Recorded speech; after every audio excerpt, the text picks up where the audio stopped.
from Temple of Geek. So with season 2, we see a lot of like new magic being shown, a lot of new visuals for that type of magic. Can you tell us a little bit about the process for how you or your team brought those to life and still made them feel very similar from what we were seeing in season 1?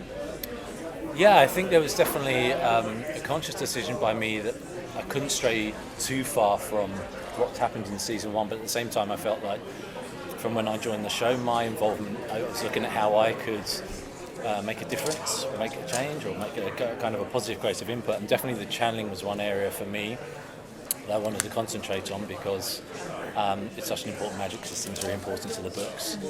And so because of that, that was kind of the first thing I ever looked at.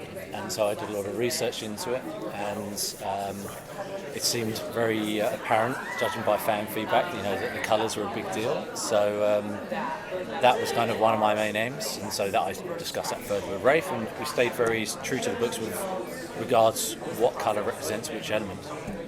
And then taking an idea, it was actually on a train journey from Berlin up to Hamburg, and was working on another project where I knew it was during Wheel of Time, so I was researching what channeling could be, and I tend to look at things like art and photography and science and things like this, and that's when I came across a photographic technique called light painting, and it had a very, very thread-like quality to it, and I was quite literal to how it is in the books, there's talking about threads of one power, and it was just something that really drew me into how this looked. And especially with the kind of vibrancy and the light emission, the colours from it, it felt like a kind of docile channeling. And so the design of the one power itself is based very strongly on that. Cool, thank you. So coming into this season, coming into this show, based off of the material, there's going to be a lot of effects that are going to come into play. Did you have a particular favorite scene throughout this season? Favourite scene, yeah, it's actually, I think just as a general season, the Egwene storyline's been quite intriguing for a lot of people, and one of my favourite scenes, if not the favourite scene, is actually quite a little contained one in episode 7, which is Egwene in the Damane training grounds, where she almost has this kind of, I want to say kind of watershed moment where you see her channeling actually goes from Aes Sedai sort of organic flow around and goes to this more rigid locked formation. Her style, essentially, her form of Damane channeling, whereas all the others have these kind of cages of channeling that go around their arms, representing obviously how they are essentially chained themselves and imprisoned. But with Egwene, her channeling style is very much based on using her body after her season 1 experiences. We've seen an Aes Sedai with her hands cut off. So in that regard, I had to look at how I could adapt the channeling to give the Damane look with Egwene's style. And for that, we went for this kind of rigid, locked form of channeling around her body. And there's one particular shot in 207 when she does her Damane training ground scene where you see it actually form and morph and come into this rigid system. And then for me, it's all about kind of, it's Egwene essentially showing them what she's capable of. And I like that sort of that attitude in her character at that point. And with the Damane, with the air blast that she does, the effect of it I quite enjoyed, and how it obviously knocks everyone over and things like this. It's that little moment, I think, just because of the effects, the moment, this kind of resilience from Egwene and so on. I think that's probably my favourite scene. In the books, Rand revealing himself as the Dragon Reborn is a huge turning point moment, and obviously it has the same effect in the show. What kind of challenges went into doing that scene and making sure that you both captured, the spectacle of it from the source material and then translating that into visual? Are you talking in reference to the dragon appearing? Yep. Yeah. We've obviously gone quite literal again with the dragon bannered across the sky. There's been a representation channeled by Moraine. And the design for the dragon itself is very strongly based on the description in the books of the dragon banner. So if you look closely, it's very strongly based on a Chinese dragon design with a long thin body, got the white eyes, and then also you'll notice I was interested about the mane of fire. But felt I couldn't really introduce it when he was swirling around the tower and comes up and lands. So with a lot of dragons, obviously when they roar, they breathe out fire, and for me that felt a little odd if we've got a fire dragon that's breathing fire as well. So I took the decision that when it roars, you have this mane of fire appear around the dragon itself. So every time it roars, you'll see it kind of puffs out with flame. So in most circumstances, when I'm given a creative challenge on the show, I'll always go to the books. And from there, I evaluate whether that's visually interesting or not, or if there's something we maybe need to tweak and develop on it. Now, how did you approach balancing practical effects with CGI to maintain a sense of the realism in the fantasy world? It all comes down to conversations we have quite early on in the process. When we go through the scripts and we've got the other heads of department there, art department, stunts, hair and makeup, special effects. And from there you kind of work out who's going to do what. I think Rafe's got a very similar outlook to me, where you want to try and get a practical, physical representation of something in the shot. In most cases, this might be a set. So like with Kyrene, we had the 4-gate area built and the 4-gate wall, and then beyond that, we're then putting in the towers of the families and expand out from there. And it was the same with Falm as well. We're always trying to find something physical that exists as a set or location or something that gets built, and then we digitally extend off of that. And for me, that's where visual effects is at its most successful, where we're working with other departments, we're working with things that are in plate, because it allows us to do a more kind of seamless approach to it. And I think there's lots of occasions during the show people won't know things are CG, because we've had all these other kind of departments we've been able to work with.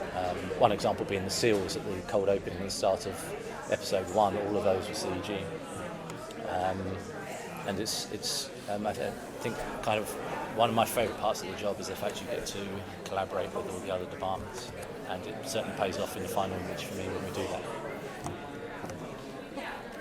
So it seems like season 3 is heading into a more darker and dangerous feel to it, with all of the Dark Friends being released.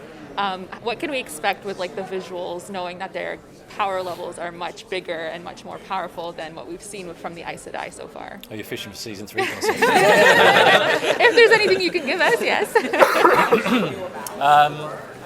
I would say I probably can't say much about it. I mean, obviously, from my perspective, I want to build on what we've achieved.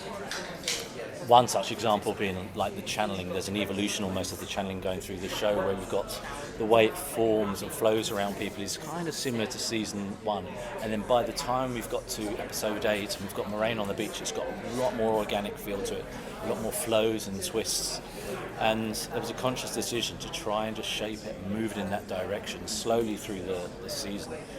Because then I think it's easier to accept. And we got to a point with the channeling into in episode 8 where I was really happy with it, and I want to carry that across. So I definitely want to carry across a lot of the good components that we did in season 2 and essentially build on that.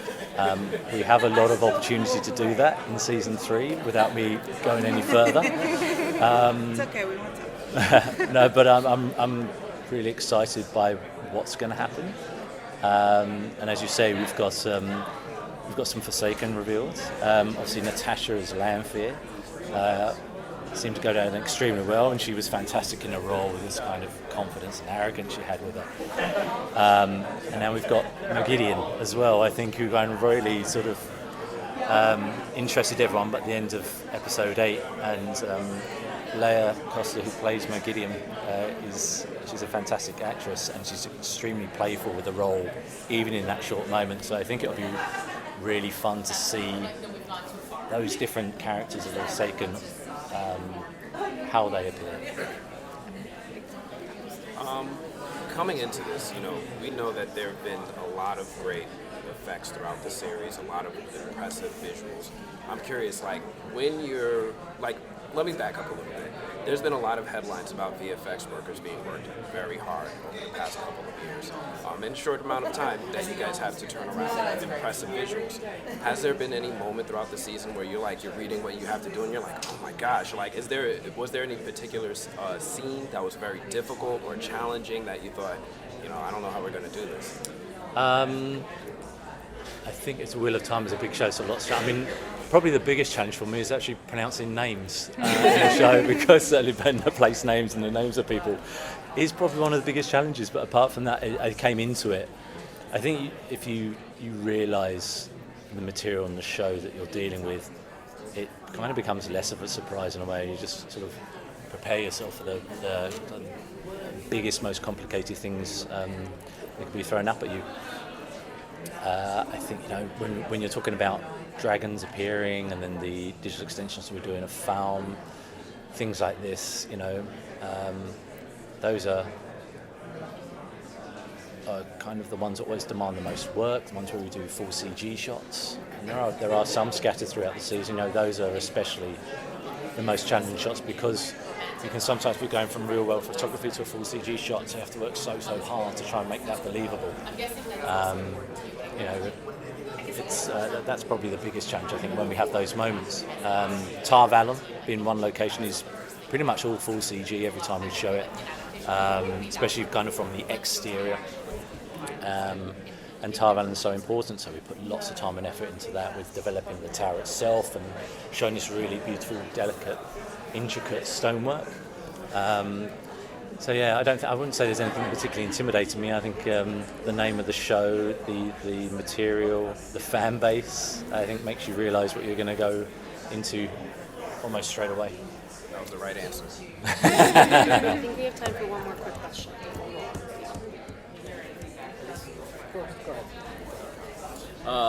The Wheel of Time has a rich and diverse world. How do you work to ensure that the visual effects reflected the different cultures and region in the story? We're quite lucky in the fact, when I spoke about us, where we work with other departments within the show, and it's very much it's kind of a team ethic. I'm able to pull designs and inspirations from a lot of the other departments. Andre, our production designer, obviously he comes from a theatre background, so certainly looks to his designs and things. We've got Sharon Gillum, who's obviously the costume designer, and she's got certain kind of designs and elements in her costume. So for me, there's loads of different areas I can pull from to work on the designs for the visual effects and keep a continuity within the design itself. I'd probably say the only thing that was unique for us was probably the channeling and the dragon. That's purely VFX. And then it's on me, as I said, I spent a lot of time kind of looking at what I thought would look visually interesting when it came to that. Hope it answers the question. Thank you so much.